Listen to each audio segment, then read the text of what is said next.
اليوم معنا لاعب النهضه البركاني لكره اليد سي سليم. سي سليم، اعطينا الكلمه ديالك في هذه المقابله اللي جمعت بالشرسين او الاعداء الاصدقاء فريق النهضه البركانيه وفريق المديريه الوجديه. الحمد لله، كانت مباراه شرسه اللي كما عرفنا الريتم تاع الايقاع طلع في الدوزيام بروميير ميطو في 10 دقائق التاليه اللي عرفنا ايقاع ارتفع بالنسبه للكتيبه نتاع النهضه البركانيه، والحمد لله أنا استطعنا اننا نجريو الماتش للنهايه ديالو الحمد لله.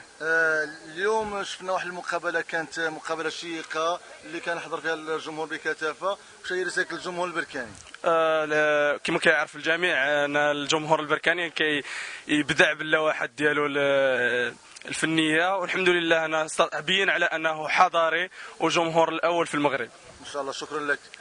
اليوم معنا حارس مرمى فريق المديريه الوجديه سي خالد، اعطينا النظره ديالك لهذه المقابله هذه اللي كانت جد ممتعه للطرف الجمهور، وكانت في نفس الوقت مباراه عبروا كلا الفريقين بانها مقابله قويه ان شاء الله. السلام عليكم. الاولى بعد يحصل لي الشرف انني نرجع في هذه القاعه. تمنيت انني نلعب مع فرقتي، ماشي مشكل، لعبت مع وجده كونتر فرقتي. مقابله كانت قويه لحقاش هذا ديربي ديال الشرق. بركان بالخبره ديالها استطاعت انها دير الفرق.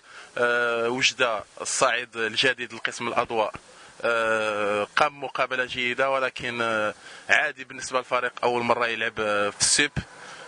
نتمناو نحافظوا على المكانه ديالنا في قسم الصفوه، ونتمناو البركان حظ اوفر وان شاء الله تجيب لنا الثنائيه هذا العام ان شاء الله. كنتمناو التوفيق لمدينه بركان ومدينه وجده، كلها مدن كتعبر على المنطقه الشرقيه. اليوم واش هي الرساله ديك للجمهور مدينه وجده والجمهور مدينه بركان؟ حنايا كنسمعوا شي حوايج كيوقعوا. نتمناو انهم يتوقفوا هذا الشيء. حنا مدينه واحده تقريبا بيناتنا 60 كيلومتر، مدينه واحده. نتمناو انهم يساندونا وحنا نساندوهم. حنا كنلعبوا نبعدوا شويه على كره اليد، حنا كنلعبوا الفوت لي ماتش ديالنا في وجده.